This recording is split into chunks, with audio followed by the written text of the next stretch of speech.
찬바람이 불기 시작하면서 갑자기 머리카락이 빠져 고민하는 분들이 많은데요. 이런 가을철 탈모는 대부분 저절로 호전되지만 다른 탈모 요인의 가능성도 있어 정확한 원인과 증상을 아는 것이 중요하다고 합니다. 네, 오늘 내본 보고서에서는 가을철 심해지는 탈모 현상의 원인과 또 치료법에 대해 알아보겠습니다.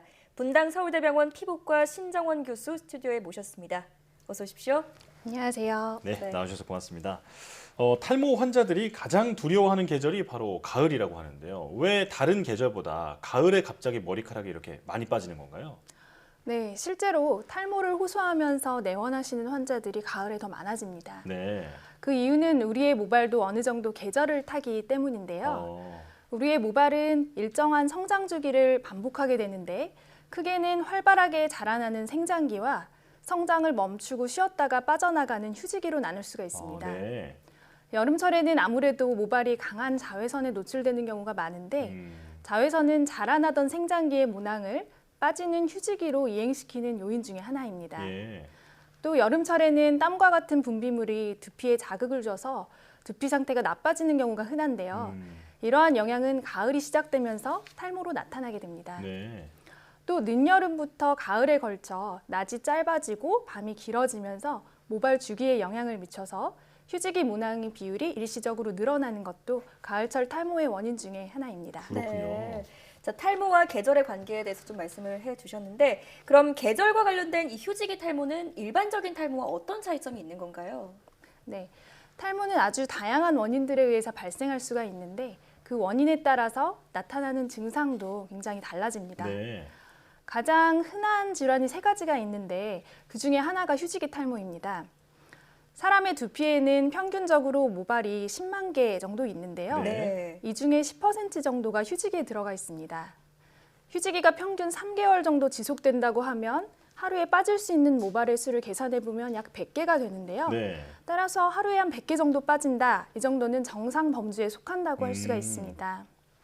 그런데 휴지기 탈모는 휴지기 모낭이 비율이 10%가 아니라 20%, 30% 정도로 정상보다 훨씬 많아지면서 생기는 탈모로 환자들은 평소보다 머리가 두세 배 많이 빠져요 라고 호소하게 됩니다. 예.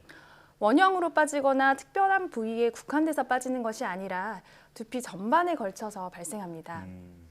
대개의 경우는 탈모가 시작되기 한두 달 정도 전에 감염이나 수술, 약물, 갑상선 질환, 급격한 체중 감량 등의 특별한 원인이 있는 경우가 많은데요. 다행히 이제 별 치료를 하지 않아도 대부분 3에서 6개월 정도에 걸쳐서 저절로 좋아지게 됩니다. 네. 일단 그 세 가지 원인 중에 하나로 휴지기 탈모를 말씀해 주셨고 이거는 보통은 저절로 회복이 된다 말씀해 주셨는데 자 그렇다면 이제 남은 두 가지가 문제일 것 같거든요. 네. 어떤 게 있나요? 네, 나머지 두 개 중에 하나가 이제 먼저 원형 탈모입니다. 네. 원형 탈모는 일종의 자가 면역 질환인데요. 원래는 외부의 해로운 환경과 맞서서 내 몸을 지켜내는 자신의 면역 세포가 뭔가 잘못돼서 엉뚱하게 자신의 모낭을 공격해서 탈모가 발생하게 됩니다. 동그랗게 원형으로 빠지는 경우가 가장 많지만 심한 경우에는 전두 탈모나 전신 탈모로 진행할 수도 있습니다. 예. 마지막으로 안드로겐 탈모인데요. 안드로겐 탈모는 매우 흔합니다. 서양에서는 전체 인구의 약 50%, 우리나라에서는 이보다 좀 낮은 15에서 20% 정도에서 안드로겐 탈모를 가지고 있다고 알려져 있습니다. 네. 안드로겐이라는 이름에서 알 수 있듯이 남성 호르몬의 영향으로 생기는 탈모입니다. 하지만 남성뿐 아니라 여성에서도 나타날 수 있고요. 남성 호르몬에 의해서 두피의 특정 부위의 모발 성장이 저해가 되고 잘 자라지 않게 되면서 모낭이 작아지는 소형화가 진행되고 모발이 가늘고 짧아지고 결국 나지 않는 상태가 됩니다. 예. 우리가 흔히 탈모, 남성형 탈모, 여성형 탈모라고 말하는 것은 안드로겐 탈모이기 때문에 이번 시간에는 주로 안드로겐 탈모에 대해서 말씀드리도록 하겠습니다. 네.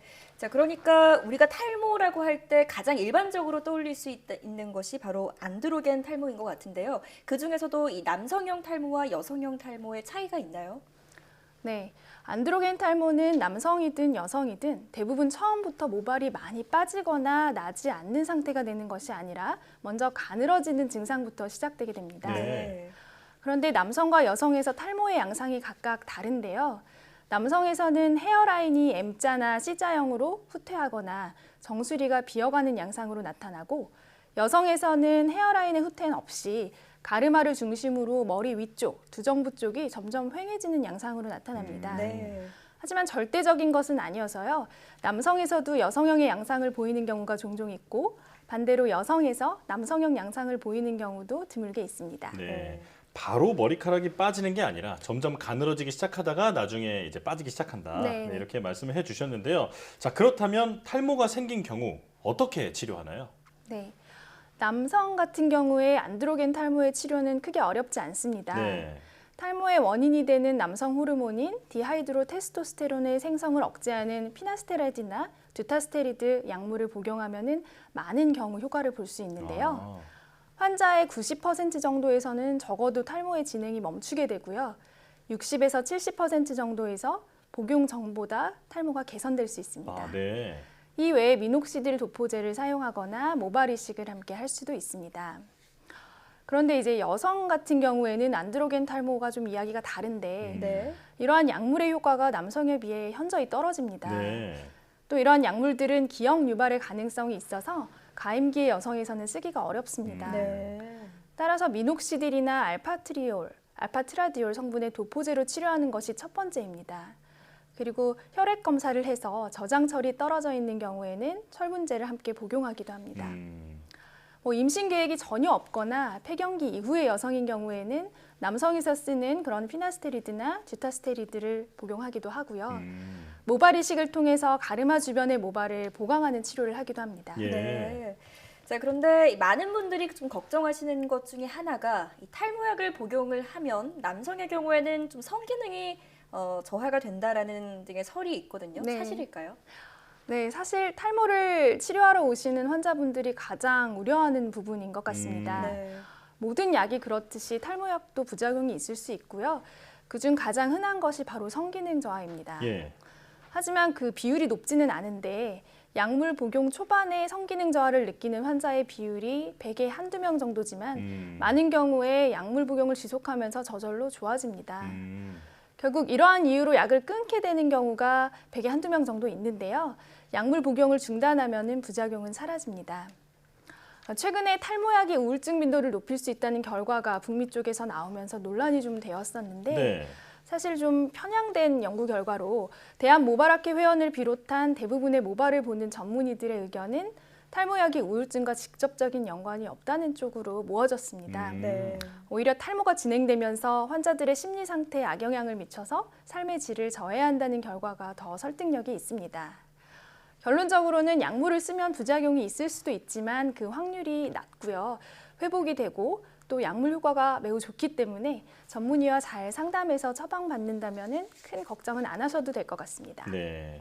이게 보통 큰 문제는 없고 만약에 문제가 발생한다 하더라도 약을 끊으면 다 이제 저절로 회복이 되기 때문에 크게 걱정할 필요는 없다. 이렇게 말씀을 해 주셨는데요. 자, 이제는 그 여러 가지 이제 시중에 돌아다니는 얘기를 좀 여쭤보겠습니다. 검은 콩 같이 그런 검은 음식을 먹으면 머리카락이 난다라고 하는 그런 속설들도 있는데 이런 민간 요법들이 실제로 탈모 예방에 도움이 되나요? 사실 탈모를 치료하기 위해 저를 방문하시는 환자분들도 가장 많이 하시는 말씀이 탈모 치료하기 위해 검은 콩을 먹고 있어요 하는 경우가 많습니다. 네. 그런데 이제 검은 콩에는 사실 단백질이 풍부하고 이러한 성분들이 모발을 튼튼하게 자라는데 도움이 주기는 합니다. 하지만 안드로겐 탈모에 대해서는 그 효능이 검증되진 않았습니다. 네. 따라서 복용해서 나쁠 것은 없지만 큰 도움이 되지 않는 경우가 많습니다. 또 비싼 샴푸를 쓰거나 두피 마사지를 받는 분들도 많은데요. 네. 샴푸에 모발의 성장에 도움이 되는 성분이 들어가 있는 경우는 있습니다. 하지만 샴푸는 두피에 잠깐 머문 뒤에 씻어내기 때문에 이러한 성분이 충분히 흡수가 되어서 모발 성장까지 이어지기는 어려운 경우가 많습니다. 또 어떤 분들은 머리를 자주 감으면 탈모가 생기는 것 같아서 일주일에 한두 번만 감고 있어요 하시는 분들도 있는데요. 사실 탈모는 머리 감는 횟수와는 무관합니다. 그래요? 또 두피 지루가 심하거나 지루성 피부염이 있는 분들은 오히려 두피 상태가 악화돼서 탈모가 심해지는 경우도 있기 때문에 주의가 필요합니다. 네. 자, 탈모와 관련된 잘못된 상식에 대해서 좀 짚어주셨는데 사실 탈모는 유전적인 요인이 참 크다고 들었습니다. 가족 중에 탈모 환자가 있다면 누구를 좀 살펴보면 좋을까요? 네, 안드로겐 탈모에서 가족력이 있다는 사실은 굉장히 잘 알려져 있지만 예. 정확히 어떤 방식으로 유전되는지는 아직 잘 모릅니다. 네. 아직 더 연구가 필요하고요. 하지만 우리나라 환자 1,200여 명 정도를 대상으로 한 조사 연구에서 남성, 여성 모두 아버지의 영향을 더 강하게 받는 것으로 나타났습니다. 네. 특히 남성의 경우 더 그 경향이 매우 강했고요. 어머니의 영향은 여성에서는 어느 정도 받지만 남성은 거의 받지 않는 것으로 조사되었습니다. 따라서 아들의 경우에는 아버지가 탈모가 있을 때 가장 유의해서 봐야겠고, 여성의 경우에는 아버지뿐만이 아니라 어머니가 탈모가 있는 경우도 살펴봐야 되겠습니다. 그러니까 남성의 경우는 보통 아버지의 영향을 좀 많이 받는다. 네. 네, 이 부분을 좀 기억을 해놔야겠네요. 자, 그렇다면 탈모를 사전에 진단해서 증상 악화를 예방할 수 있는 방법은 없을까요? 네. 안드로겐 탈모는 처음부터 모발이 많이 나지 않거나 빠지는 상태가 되는 것이 아니라 먼저 가늘어지는 증상부터 시작되는 경우가 많습니다. 네. 남성의 경우에는 헤어라인이나 정수리의 모발, 여성에서는 가르마 중심으로 모발이 힘이 없어지거나 가늘어지지 않는지 살펴보는 것이 도움이 됩니다. 또 머리카락이 하루에 100개 이상씩 지속적으로 빠지거나 머리카락을 부드럽게 손가락으로 30개에서 50개 정도 당겨보았을 때 6개 이상 빠지는 경우에는 휴지기 탈모 등의 질환을 의심해 볼 수가 있겠습니다. 네. 평소에 좀 잘 살펴보고 관리하는 것이 중요하겠네요. 지금까지 분당 서울대병원 신정원 교수 모시고 가을철 심해지는 탈모에 대해서 알아봤습니다. 오늘 나와주셔서 고맙습니다. 감사합니다.